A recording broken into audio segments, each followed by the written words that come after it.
वाराणसी में तीसरी बार प्रधानमंत्री नरेंद्र मोदी चुनाव जीत गए, पर तीसरी बार लगातार उनके खिलाफ चुनाव लड़ रहे अजय राय ने इस बार उन्हें टक्कर दी। कई राउंड ऐसे थे जहां पर प्रधानमंत्री नरेंद्र मोदी पीछे भी चल रहे थे। इस बार इंडिया गठबंधन से प्रत्याशी थे और अजय राय, जो कि इस बार उत्तर प्रदेश कांग्रेस के अध्यक्ष भी हैं, तो इस बार उत्तर प्रदेश में भी कांग्रेस ने काफी अच्छा प्रदर्शन किया है। हमारे साथ अजय राय जी हैं। अजय राय जी, तीसरी बार था ये चुनाव और तीसरी बार में ये दिखा कि अंतर जो है वो कम हो गया। तो इस चुनाव को आप किस तरीके से देखते हैं, व्यक्तिगत रूप से भी और इंडिया गठबंधन के प्रत्याशी होने के नाते भी? देखिए, मैं काशी की जनता को धन्यवाद देना चाहूंगा कि यहाँ का चुनाव पूरी तरीके से ये यहाँ काशी के लोग जनता लड़ी। मैं तो ठीक है एक प्रत्याशी के रूप में खड़ा था, पर आम जनता का स्नेह प्यार बहुत मिला और हर वर्ग, हर धर्म और हर जाति के हिंदू हो, मुसलमान, सिख, ईसाई, बौद्ध, सबका आशीर्वाद मिला। क्योंकि जनता प्रताड़ित है, जनता परेशान है और मोदी जी ने केवल और केवल अपने गुजराती भाइयों को, गुजरात के ठेकेदारों को आगे बढ़ाया, पैसा कमाया, सारे काम उनको दिए। बनारस में जितने भी काम हुए, जो अनियोजित विकास यहाँ दिखा, वो सारा गुजरात के लोग, यहाँ के इंजीनियर, ठेकेदार आकर कमा के ले गए। बनारस के लोग बेचारे कुछ नहीं मिला, देखते रह गए। तो ये उनके प्रति एक आक्रोश जनता ने दिखाया है। निश्चित तौर से आज जनता ने जो प्यार दिया, मैं दिल के से उनका आभार व्यक्त करता हूं और इनको विश्वास दिलाता हूं कि जीवन पर्यंत हम लोग सेवा करते रहेंगे। 4.5 लाख से भी अधिक वोट आपको मिले बनारस में, जबकि वोटिंग परसेंटेज 56% के आसपास रहा। तो ऐसे में आप ये मानते हैं कि जो 2 कार्यकाल बीता उसमें से 2024 जो है वो कहीं ना कहीं आपको बहुत ज्यादा मार्जिन दे गया? हालांकि जीत तो नहीं हो पाई। देखिए, ये मोदी जी की फेल्यूर है, पूरी तरीके से मोदी जी फेल हैं। क्योंकि उनके यहाँ पर सभी विधायक, उनके 3-3, 4-4 मंत्री, मेयर, मुझे लगता है कि लगभग उनके मैक्सिमम सभासद इन्हीं के हैं, यहाँ पर कॉरपोरेटर हैं, जिला पंचायत अध्यक्ष इन्हीं के हैं, 3-3, 4-4 एमएलसीज हैं। उसके बाद भी ये दशा है। उसके बाद बाहर के लोगों को अलग बुलाना पड़ा, गवर्नर अलग आए, राज्यपाल भी आके प्रचार किए, लेफ्टिनेंट गवर्नर भी प्रचार किए, भारत सरकार के गृह मंत्री आके हफ्तों यहाँ डेरा डाले रहे ताज लग्जरी में, वहीं पर सबकी मीटिंग करते थे ताज होटल 5 स्टार के अंदर। और यहाँ इतने विधायक मंत्री होने के बाद भी आज इनको 1,52,000 से जीतने में पसीने छूट गए, पसीने। एक काशी की जनता को मैं धन्यवाद दूंगा और ये सीधे सीधे मोदी की फेल्यूर है।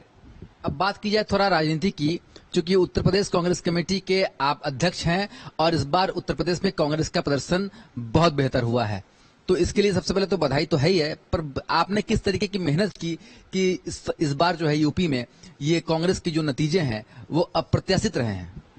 देखिए, मैं सीधे कहना चाहूंगा, मैं अपने सभी कार्यकर्ताओं को, सभी पदाधिकारियों को, सभी अपने जितने भी साथी कांग्रेस के पार्टी के लोगों को धन्यवाद देना चाहूंगा। कार्यकर्ता को क्या चाहिए? सम्मान चाहिए, प्यार चाहिए। वो हम लोगों ने लगातार 8 में आप देखे होंगे, मैंने लगातार यात्राएं की, सहारनपुर से यात्रा शुरू की, लखनऊ तक की, 12 जिले के अंदर भी मैंने लगातार यात्राएं की, बैठा नहीं, और जनता के बीच से संघर्ष किया। एक विश्वास हुआ कार्यकर्ताओं में कि जो हमारा अध्यक्ष है वो लड़ने वाला है। और जो बनारस की लड़ाई हुई ना, इसका संदेश पूरे प्रदेश के कोने कोने में, देश के कोने कोने में गया कि हमारे कार्यकर्ताओं की छाती चौड़ी हो गई कि हमारा जो प्रदेश अध्यक्ष है लड़ेगा, बहादुर आदमी है, ये हटेगा नहीं।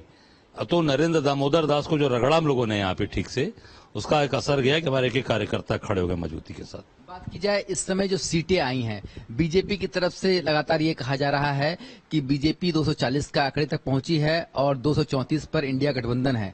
तो गठबंधन मिलकर के जितना सीट लाए, बीजेपी ने अकेले उतनी सीट पाई। अब झूठ बोलकर, लोगों को ठग कर, लोगों को भ्रम करके इनका सारा सीट लाना बेकार हो गया। जब अयोध्या हार गए तो इनके पास बचा क्या? जो इन्होंने कहा था ना 500 साल का हमने जो है कलंक खत्म किया, अयोध्या हार गए। इसका जवाब दें भाजपा के लोग कि अयोध्या क्यों हार गए। ये हिंदुस्तान की जनता जानना चाहती है, पूरे देश के बच्चे जानना चाहते हैं, लोग जानना चाहते हैं, एक एक इस देश का नागरिक जानना चाहता है कि इतना जब अयोध्या में आपने किया तो अयोध्या के लोगों ने क्यों आपको हरा दिया। इसका जवाब देश की जनता को दें। वो इस समय क्या चल रहा है, सरकार आप लोग बनाने की कोशिश करेंगे? निश्चित तौर से मुझे लगता है कि आम जनमानस ये चाहता है कि इनसे मुक्ति प्रधानमंत्री हटें, क्योंकि प्रधानमंत्री के खिलाफ मैंडेट है ये। अब बनारस में देखिए, अगर पिछली बार 4.25 लाख से जीते थे तो इनको सही बात है, भाजपा के जो लोगों ने कहा 10 लाख पार, तो 10 लाख पार जाना चाहिए, उतने वोटे पड़ा।